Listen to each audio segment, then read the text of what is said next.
पिछले साल एक गाना मैंने गाया था बाबा के दरबार में कि बाबा शरीर में शक्ति नहीं है, कई सारी बीमारियां होते हुए भी बाबा मैं आपके दरबार में पैदल यात्रा करने की कोशिश कर रहा हूं या कर रही हूं, लेकिन मन में एक ही आशा है बाबा कि पता नहीं 105 किलोमीटर की दूरी में तय कर पाऊंगी या नहीं, लेकिन फिर भी चाहत है बाबा कि आपकी कृपा जिस पे बरसेगी वो आपका दर्शन तो जरूर करेगा। तो एक कंवरिया बम वैसे ही बाबा के दरबार से कांवर उठा करके जल उठा करके बाबा के दरबार में दर्शन करने के लिए जाते हैं और बाबा से हाजिरी लगाते हैं और कहते हैं क्या कैसे हाजिरी लगाते हैं। चित्त हरे भरोसे जय हो जय हो। ए भोले बाबा कमरा उठैनी हो। मुझे भी उम्मीद नहीं थी कि इस गाने को आप सब इतना आशीर्वाद देंगे YouTube के माध्यम से।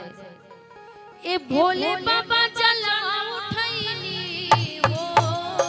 बोल बाप धोबिया में बजा लेना भाई, धोबिया बजाना बिरहा। चित्त हरे भरोसे जय हो ए जय हो। भोले बाबा कमरा उठैनी हो। जय हो जय हो।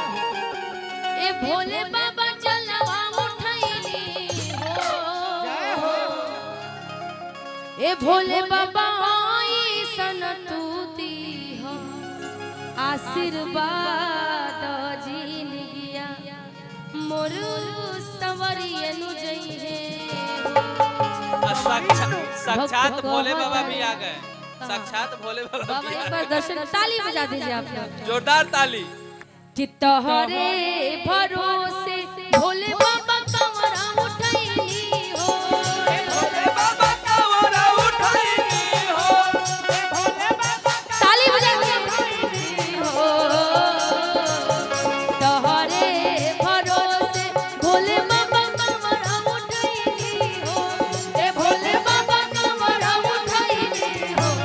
ए भोले बाबा आई सनतुती हो आशीर्वाद गाजीन गया मोर सवारी नु जाई है हो। ए भोले बाबा आई सन तू दीहा आशीर्वाद गाजीन गया मोर सवारी नु जाई है हो। तोहरे भरोसे भोले बाबा जलवा उठैनी हो। ए भोले बाबा जलवा उठाईनी हो। ए भोले बाबा जलवा उठाईनी हो। ए भोले बाबा आई सनतुती हो आशीर्वाद जिंदगिया मोर सवरियन ए भोले बाबा आई सन तू दीहा आशीर्वाद जिंदगिया मोर सवारी नु जाई है हो। सत बहिनी झुलुआ झूले निमिया के डरिया डोले। सत बहिनी झुलुआ झूले निमिया के डरिया डोले। झिरी झिरी बाहे शीतली बयारन होना।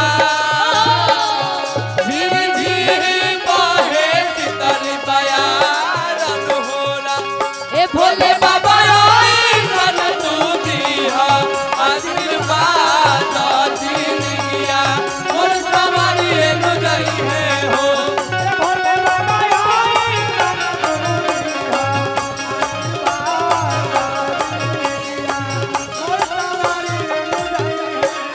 तोहरे ही नमवा ले ले सुर के लगैनी हो।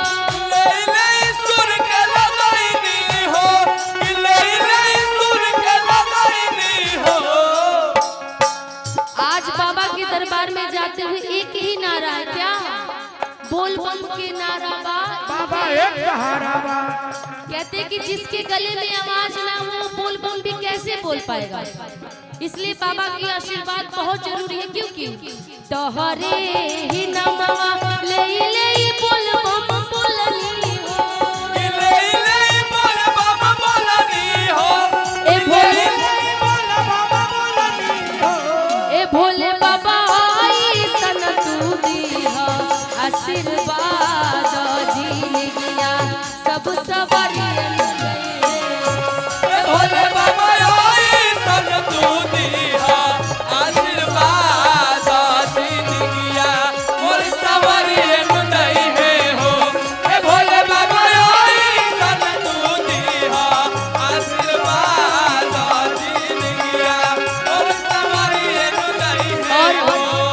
जो भी कांवड़िया बम नाच नहीं सकते तो ताली तो जरूर बजा सकते हैं। तो मीठी मीठी बस तालियां बजाते रहिए, क्योंकि बोलबम यात्रा में पूरे शरीर में कोई दिक्कत बाबा नहीं देते, सिर्फ और सिर्फ पैर में दिक्कत देते हैं।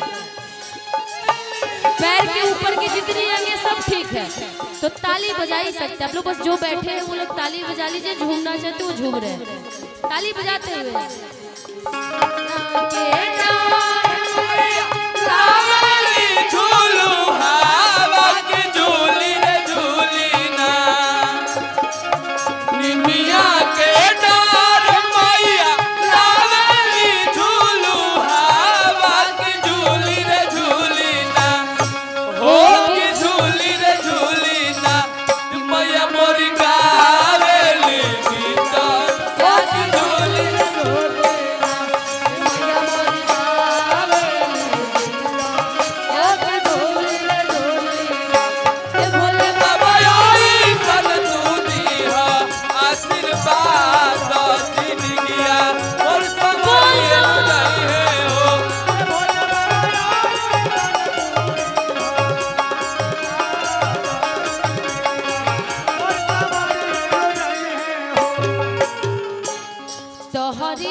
छोड़ के कबहू न जइबो, भोले बाबा कबहू न जइबो, ए भोले बाबा कबहू न जइबो। आप ही जैसे कमरिया बम है जो बाबा से कह रहे कि बाबा आप परीक्षा बहुत ले रहे हैं, मेरे भी दोनों पैर में फोके हो गए, इतनी गर्मी है इतनी धूप है, हिम्मत आदमी हार जा रहा है, लेकिन फिर भी भक्त कहते हैं कि बाबा जैसे सारे कमरिया बम जा रहे, निशा उपाध्याय जा रही है, वैसे मैं हिम्मत नहीं हारूंगा, आपका दर्शन करने बार बार आऊंगा, चाहे 40 किलोमीटर हो, चाहे 105 किलोमीटर हो, चाहे 250 किलोमीटर हो, मैं पैदल आऊंगा तो आऊंगा। और भक्त कहता है क्या, तोहरे दुआरिया छोड़ के कतही न जइबो, ए भोले बाबा कतही न जइबो, ए भोले बाबा कतही न जइबो। तोहरे दुआरिया छोड़ के कतही न जइबो, ए भोले बाबा ये जराही जइबो, ए भोले बाबा ये जराही जइबो, ए भोले बाबा गाई की के दिहला परसाद जील गया मोर सवरियन गइले।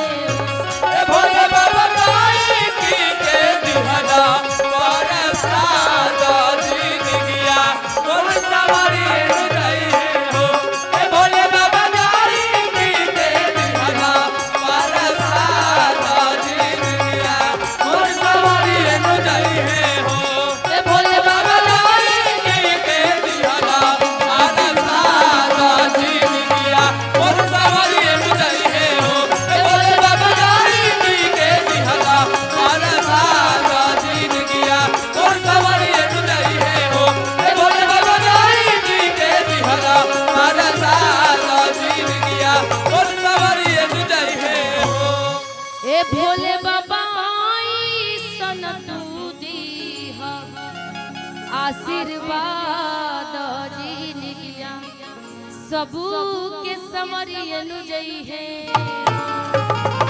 बोलिए नमः पार्वती पताए हार हार। हर महादेव शंभो। और वाकई मानना